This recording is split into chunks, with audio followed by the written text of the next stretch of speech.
E antes que você pense que isso é só mais um desabafo da internet, essa não é uma história que eu ouvi por aí ou li em algum fórum. Essa é a história que eu vivi na pele, em cada detalhe, por 18 longos anos. É a crônica de como eu fui de filho fantasma a alguém que finalmente pôde pagar as próprias contas. E mais importante, a alguém que aprendeu da forma mais dura que família e sangue, às vezes, são duas coisas completamente diferentes. Ok, vamos começar pelo começo. Quando a gente fala sobre favoritismo em casa, a maioria das pessoas pensa numa coisa meio leve, quase inocente. O erro comum é achar que favoritismo é só sobre um filho ganhar um pouco mais de atenção. Sabe? O filho que ganha o videogame do ano no Natal, enquanto o outro ganha um par de meias. O filho que é elogiado por tirar um 8 na prova, enquanto o outro ouve um não fez mais que a sua obrigação por tirar um 9.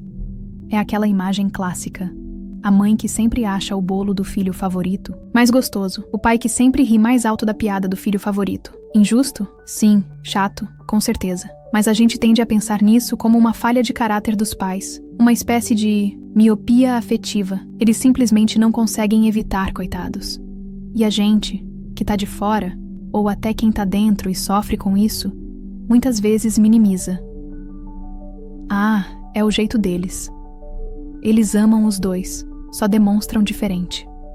É uma forma de colocar um band-aid numa ferida que, na verdade, é muito mais profunda. Porque a gente assume que, no fundo, o amor é igual para todos. A distribuição é que é meio torta. Esse é o erro. Achar que o problema é só a distribuição do afeto. Na minha casa, a coisa era diferente. Não era uma questão de um pouco mais. Era um sistema. Um ecossistema familiar inteiro, projetado para uma única estrela brilhar. Minha irmã, a Laura, ela era o sol. E todos nós, eu, meu pai, minha mãe, éramos apenas planetas, forçados a orbitar ao redor dela, a refletir a luz dela, a garantir que nada, absolutamente nada, ofuscasse seu brilho. Eu não era um planeta, eu era um asteroide, um pedaço de rocha esquecido no escuro, cuja única função era não entrar na rota de colisão com o astro principal. E essa dinâmica não era sutil, era a regra fundamental da nossa casa, uma constituição não escrita que todos, exceto eu, pareciam ter assinado em concordância. O problema não é quando seus pais te dão um pouco menos. O problema é quando eles tiram de você para dar para outra pessoa.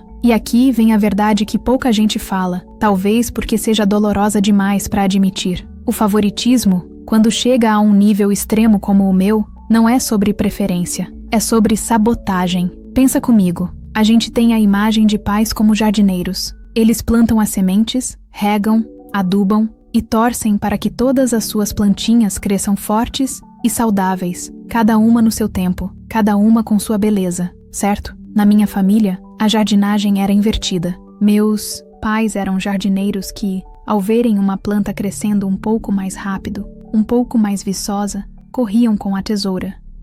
E eles não cortavam a planta para fortalecê-la, eles a podavam para que ela não fizesse sombra na outra. Eles me limitavam ativamente, não por maldade pura, mas por um medo aterrorizante de que o sucesso do filho asteroide pudesse, de alguma forma, diminuir o brilho do filho sol. A lógica deles não era, vamos ajudar os dois a crescer. A lógica era, precisamos manter o equilíbrio, e o equilíbrio é a Laura no topo. Isso significava que qualquer conquista minha não era vista como um motivo de orgulho, mas como uma ameaça à autoestima frágil da minha irmã, uma ameaça à narrativa que eles construíram de que ela era a especial, a talentosa, a destinada ao sucesso. Cada nota 10 minha era um problema. Cada elogio de um professor era uma crise a ser gerenciada. Minha existência era uma equação que eles precisavam resolver todos os dias para garantir que o resultado final fosse sempre Laura, eu. Não é que eles não me amassem. Talvez de uma forma distorcida, eles achassem que estavam me protegendo, ou protegendo a paz da casa. Mas na prática, eles estavam me ensinando uma lição terrível. Não brilhe demais. Seu brilho incomoda. Seu sucesso machuca quem a gente ama mais. E essa lição, meus amigos, é um veneno que vai entrando na alma aos poucos, até você começar a acreditar nela, até você começar a se sabotar sozinho, só para não causar problema. E é aí que vem a grande virada, o ponto de reflexão que mudou tudo para mim. Por anos, eu vivi numa busca desesperada por migalhas. uma migalha de atenção, uma migalha de reconhecimento, um parabéns, filho, que não viesse acompanhado de um mas e a sua irmã? Eu vivia nesse jogo, tentando provar meu valor, tentando ganhar uma partida que já estava com o resultado comprado. Eu achava que se eu me esforçasse o suficiente, se eu fosse bom o suficiente, uma hora eles iriam enxergar. Uma hora a balança ia equilibrar. Mas a grande virada não é quando você finalmente ganha o jogo. A grande virada é quando você percebe que a única forma de vencer é se recusar a jogar. É quando você entende que a sua liberdade não está em conseguir a aprovação deles, mas em aceitar que ela nunca virá da forma que você precisa. E que tá tudo bem. É um luto. Você precisa viver o luto pelo pai e pela mãe que você gostaria de ter tido, para poder finalmente enxergar os pais que você realmente tem. E a partir daí, você tem uma escolha. Continuar amarrado a essa corda, esperando que um dia eles parem de te usar para puxar o balanço da sua irmã, ou pegar a tesoura e cortar a corda. A minha tesoura foi minha tia. E o dia que eu saí daquela casa, eu não senti tristeza, eu não senti raiva, eu senti alívio. Um alívio profundo, como o de um mergulhador que finalmente chega à superfície depois de ficar tempo demais sem ar, porque eu finalmente entendi que o problema não era o meu brilho. O problema, violão, era um gênio musical. Se eu passava horas treinando uma peça complexa, era muito barulho. E os aniversários, eram o ápice da produção teatral. O da Laura era um evento digno de um produtor de Hollywood. Lembro do aniversário de 10 anos dela. O tema era Princesas do Gelo. Meu pai passou um mês construindo um castelo de isopor na garagem. Minha mãe contratou um buffet completo, com cascata de chocolate e animadores vestidos de personagens. A casa foi decorada com balões azuis e prateados, neve artificial e luzes piscantes. Ela ganhou uma montanha de presentes tão grande que mal cabia no quarto dela. A turma toda da escola veio. Foi a festa do ano na nossa rua. 6 meses depois, era o meu aniversário de 10 anos. Eu, ingenuamente, perguntei qual seria o tema da minha festa. Minha mãe me olhou com uma cara de cansaço. Filho, a gente gastou muito na festa da sua irmã. Vamos fazer só um bolinho esse ano, tá? O bolinho foi um bolo Pullman de laranja, comprado no supermercado. Minha mãe colocou umas velas em cima. Cantamos parabéns só nós 4. Ganhei um par de meias do meu pai e um livro da minha mãe. A Laura nem se deu ao trabalho de me dar um presente. Ela apenas sentou à mesa, comeu um pedaço de bolo e disse: "Pelo menos o bolo tá bom." Essa foi a minha festa. E essa cena se repetiu com pequenas variações, todos os anos. A dela era um espetáculo. A minha era uma obrigação, um item a ser riscado da lista. E quando eu, com a sinceridade de uma criança de 8 anos, perguntei para ela por que era assim, a resposta dela foi de uma crueldade cirúrgica. Porque ninguém se importa com seu aniversáriozinho chato. O meu é divertido, o seu seria vergonhoso. Ela não disse, porque a mamãe e o papai preferem assim. Ela disse, ninguém. Ela já tinha internalizado a narrativa da família. A importância dela era um fato universal. A minha insignificância também. E essa lógica se estendia para qualquer área onde pudesse haver comparação. Eu era bom em redação, muito bom. Minha professora de português, a dona Helena, vivia elogiando meus textos. Aos 14 anos, ela me inscreveu num concurso estadual de crônicas. Eu escrevi sobre a sensação de ser invisível, usando a metáfora de um astronauta flutuando sozinho no espaço. Dona Helena leu e ficou emocionada. Menino, você tem um talento raro. Você vai para as regionais, e eu tenho certeza que pode ganhar. Eu cheguei em casa flutuando, pela primeira vez sentindo que eu era bom em algo que era só meu, e cometi o erro de contar. Meus pais me sentaram no sofá. A conversa até hoje parece um delírio. Filho, a gente precisa conversar sobre esse concurso, começou minha mãe. Sua irmã ficou chateada. Ela tentou entrar pro coral da escola e não conseguiu. Não seria justo com ela se você ganhasse um prêmio logo agora.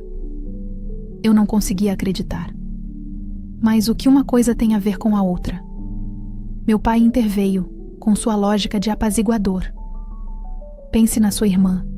Filho, ela já está se sentindo mal. Se você ganhar, vai parecer que está se exibindo. A Laura, ouvindo tudo do corredor, soltou uma gargalhada. Até parece, como se alguém quisesse te ver num palco. Se for para passar vergonha, pelo menos não suje o nome da família. E foi isso. Fui proibido de ir para as regionais. Tive que dizer para a dona Helena que tinha desistido. A decepção no rosto dela foi quase tão dolorosa quanto a proibição em si. Enquanto isso, a Laura colecionava atividades extracurriculares. Aulas de balé, de canto, de pintura em tela, de espanhol. Tudo o que ela demonstrava o mínimo interesse era imediatamente financiado. Quando eu, aos 12 anos, implorei para fazer um curso de desenho em quadrinhos que ia ter na biblioteca da cidade, meu pai me deu um tapinha nas costas e riu. Deixa disso, filho. Não vamos desperdiçar dinheiro com coisas que você nunca vai ser bom de verdade. Desperdiçar dinheiro. Nunca vou ser bom. Aos 12 anos. Essas palavras ecoaram na minha cabeça por anos. A única pessoa que parecia enxergar através da fumaça era minha tia, a Cíntia, irmã da minha mãe. Ela era o meu oásis. Nos meus aniversários, ela sempre aparecia com 2 presentes. O oficial, que ela entregava na frente de todo mundo, e o nosso, que ela me dava num canto, com um abraço apertado. Eu sei que não é a mesma coisa, querido, mas saiba que eu me importo. Ela sussurrava. Ela era a única que perguntava como eu realmente estava. E foi ela quem plantou a primeira semente de esperança em mim. Você não precisa aguentar isso para sempre. E eu me agarrei a essa frase. Minha vingança, na época, foi silenciosa. Eu mergulhei nos livros. Se eu não podia ganhar concursos de redação, eu ia ter as melhores notas. Se eu não podia fazer cursos de desenho, eu ia ser o melhor em matemática. Os estudos se tornaram minha armadura e minha arma. Era o único campo de batalha onde eles não podiam me sabotar diretamente. E funcionou. Passei no vestibular para engenharia mecânica numa das melhores universidades federais do país. O dia que vi meu nome na lista de aprovados, eu chorei. Um choro de alívio, de vitória. Eu tinha conseguido, sozinho. Levei a carta de aprovação para casa, com uma ponta de esperança idiota de que dessa vez seria diferente. Não foi. O rosto da minha mãe ficou impassível. Meu pai soltou um suspiro cansado. Que bom, filho, ele disse. Mas nós não vamos pagar por isso. Eu ri, um som oco. Pagar o quê? É federal. Ele me olhou como se eu fosse burro. E o material? E o transporte? E o aluguel? Se você precisar morar mais perto. Nós já estamos pagando a faculdade particular de design de moda da sua irmã. Não vamos nos apertar só porque você quer ir para um lugar mais chique. Chique? Minha voz saiu esganiçada. Não é chique, é o meu futuro. Eu conquistei isso. Minha mãe usou a carta final, a justificativa de sempre. Não seria justo com a Laura. Pense como ela se sentiria. Você numa federal e ela numa particular. Precisamos pensar no bem-estar dos dois. E foi aí que o dique se rompeu. Eu explodi. Gritei tudo o que estava entalado na minha garganta por anos. A festa de aniversário, o concurso de redação, o curso de desenho, tudo. Vocês não querem que eu ofusque a princesinha de vocês. Meu pai, pela primeira vez, não teve como se esconder atrás da desculpa da justiça. Ele foi para a única que restava, a do dinheiro. Chega! Você acha que a gente é feito de dinheiro? Acha que o mundo gira em torno de você? A confissão estava ali. Eles não negaram o favoritismo. Eles só disseram que não podiam pagar por ele e por mim ao mesmo tempo. E eles já tinham feito a escolha deles. Eu saí de casa batendo a porta e fui direto para a casa da minha tia. Contei tudo, aos prantos. A expressão dela foi de choque para uma fúria fria. Arrume suas coisas, ela disse com a voz firme. Você vem morar comigo. Ela prometeu arcar com tudo. Você merece um futuro. Se eles não vão te dar, eu vou. No mito. Dia seguinte, ela foi até a minha casa. A cena foi épica. Ela entrou sem ser convidada e foi direto ao ponto. Como vocês ousam? A discussão que se seguiu foi a que eu descrevi antes. Cada palavra dela era uma flecha de verdade que eles não conseguiam desviar. A desculpa da justiça, do pensar nos dois, tudo foi desmontado. E quando ela disse, lembrem-se de quem o abandonou primeiro, o silêncio que ficou na sala foi a sentença final. Enquanto eu, tremendo, dobrava minhas camisetas e as colocava numa mala velha, minha mãe apareceu na porta do quarto. Não havia tristeza no rosto dela. Havia uma espécie de prazer sombrio. Você vai se arrepender, ela sibilou. Você vai voltar rastejando quando a Cíntia se cansar de você e da sua ingratidão. Meu pai ficou na poltrona da sala, assistindo TV, como se nada estivesse acontecendo. A Laura, encostada no batente da porta da cozinha, lixava as unhas com um sorrisinho vitorioso. Para eles eu estava tendo um chilique, uma rebeldia de adolescente. Eu ia quebrar a cara e voltar. e então eles teriam provado o ponto deles. Mas quando minha tia entrou como um tanque de guerra para me buscar, eles viram que era sério. A briga foi feia, mas era tarde demais. Eu peguei minhas malas, passei por eles sem olhar para trás e, ao cruzar aquela porta, senti o primeiro sopro de ar verdadeiramente puro da minha vida. A vida com a minha tia foi uma revolução. Não era um conto de fadas. Era apenas normal. E a normalidade, para mim, era extraordinária. Ela me tratava como uma pessoa. Se eu tirava uma nota boa, ela dizia, parabéns, você se esforçou. Se eu quebrava um copo, ela dizia, acontece, pega a pá. Simples assim, sem drama, sem comparações. Ela me deu um quarto, me deu apoio, mas acima de tudo, ela me deu espaço para ser eu mesmo. Eu, por outro lado, estava movido por uma determinação feroz. Prometi a mim mesmo que pagaria cada centavo a ela e que nunca mais dependeria de ninguém. A faculdade foi uma maratona. Eu trabalhava na biblioteca de manhã, ia para as aulas à tarde, dava aulas de reforço no início da noite e trabalhava numa loja de roupas no shopping nos fins de semana. Eu dormia 4, 5 horas por noite. Meu almoço muitas vezes era uma coxinha e um guaraná, comidos em pé. Houve meses em que precisei escolher entre comprar um livro essencial para uma matéria ou fazer as compras do mês, mas cada sacrifício era um tijolo na construção da minha liberdade. Eu não estava apenas estudando para ser engenheiro, eu estava estudando para ser livre. E a Laura? As notícias dela chegavam em fragmentos, pelos meus avós. Ela se formou em design de moda e, imediatamente, decidiu que o mercado de trabalho era indigno do seu talento. Ela seria uma empreendedora serial. O primeiro negócio foi a Brigadeiria Quântica, que vendia brigadeiros gourmet com nomes de conceitos da física. Durou 3 meses e deixou um prejuízo que meus pais cobriram. Depois veio a Aura Pet, uma marca de coleiras e acessórios para cachorros com cristais que supostamente equilibravam os chakras dos animais. Meus pais fizeram um empréstimo para financiar essa. Faliu em 6 meses. O último que soube foi uma tentativa de ser influenciadora de dropshipping, vendendo produtos de baixa qualidade da China com uma margem de lucro absurda. Ela se afundou em dívidas e meus pais, mais uma vez, a resgataram.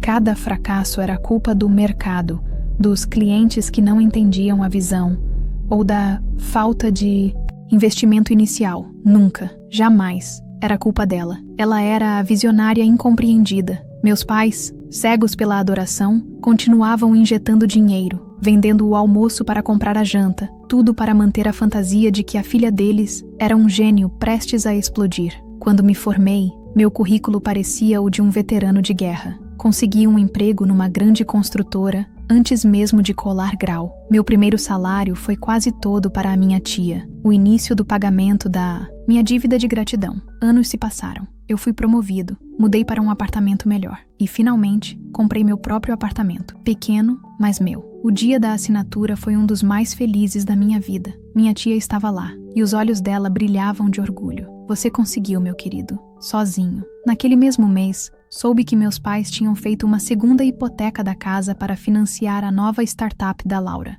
um app que conectava influenciadores a pet shops. A casa da minha infância, o palco de toda aquela peça, estava agora em jogo. A promoção que mudou tudo veio há alguns meses. Um cargo de gerência, um salário que eu nunca imaginei ter. Foi a validação de todo o meu esforço. Levei minha tia e meus avós para jantar no restaurante mais caro da cidade, um lugar com toalhas de linho e garçons que te chamam de senhor. Postamos fotos, e foi aí que o passado resolveu bater na minha porta. A mensagem da Laura no Instagram foi a primeira pedra. Uau, deve ser legal ostentar. Depois a mensagem dos meus pais. Cuidamos de você, agora é sua vez. A audácia deles era tão grande que era quase cômica. A Laura me acusou de ter sorte. Meus pais falaram de sacrifícios. Sacrifícios. A única coisa que eles sacrificaram foi o meu bem-estar no altar do ego da minha irmã. Eu não respondi, mas a situação escalou para um nível de loucura que nem eu esperava. A Laura, vendo que as mensagens não funcionavam, partiu para o terrorismo psicológico. Ela me ligou de um número desconhecido, chorando, dizendo que nossa mãe tinha sofrido um ataque cardíaco e estava na UTI, precisando de dinheiro para um procedimento de emergência. Por um segundo, meu mundo caiu. O instinto falou mais alto. Eu estava pronto para transferir tudo o que tinha, mas algo na voz dela, um tom meio ensaiado, me fez parar. Desliguei e liguei para minha tia. O veredito veio rápido. Mentira. Sua avó acabou de falar com ela. Está em casa vendo a novela das 9. A raiva que senti foi diferente de tudo o que eu já tinha sentido. Não era a raiva quente da humilhação. Era uma raiva fria, cortante. A percepção de que eles não tinham limites. Eles eram capazes de usar a vida da própria mãe como isca. Isso me libertou de qualquer resquício de culpa ou obrigação que eu ainda pudesse ter. Foi a partir daí que o castelo de cartas deles, já bambo, desabou de vez. Contei essa última cartada para meus avós paternos. Eles, que já estavam desconfiados, ficaram horrorizados. E foi quando eles me contaram que, por anos, meus pais pediram dinheiro a eles, dizendo que era para ajudar com a faculdade dos 2 netos. Eles estavam dando uma quantia generosa todo mês, achando que estavam investindo no meu futuro e no da Laura. Quando descobriram que cada centavo foi para os negócios falidos dela, enquanto eu ralava em 3 empregos, a fúria deles foi implacável. Eles cortaram a mesada na mesma hora. A fonte secou. A segunda hipoteca venceu. Eles perderam a casa. Tiveram que se mudar para um apartamento minúsculo, alugado, na periferia. A Laura, sem o palácio dela e sem mais investidores, foi obrigada a encarar a realidade. Conseguiu um emprego de recepcionista numa clínica. A última tentativa deles foi quando minha mãe apareceu no meu trabalho. Vê-la ali, envelhecida, com o olhar de quem perdeu a guerra, quase me despertou pena. Mas eu me lembrei da mentira do hospital. Vocês me apagaram por 18 anos, eu disse. Eu só estou terminando o trabalho.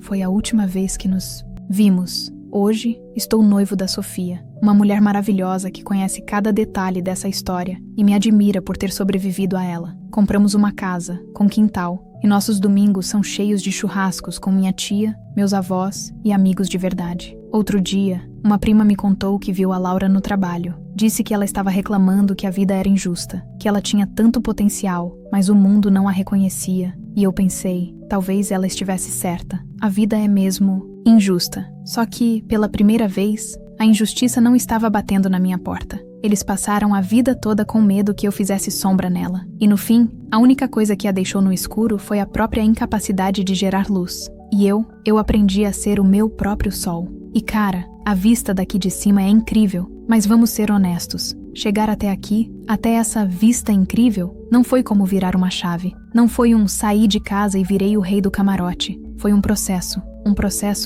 longo e muitas vezes doloroso de desintoxicação. Porque quando você passa 18 anos sendo programado para acreditar que você é o problema, você não se livra dessa programação da noite para o dia. A voz deles, principalmente a da minha mãe e a da Laura, ecoava na minha cabeça por muito tempo. Cada vez que eu enfrentava um desafio na faculdade, uma matéria difícil, um professor carrasco, a vozinha vinha: viu? Você não é bom o suficiente. Eles estavam certos.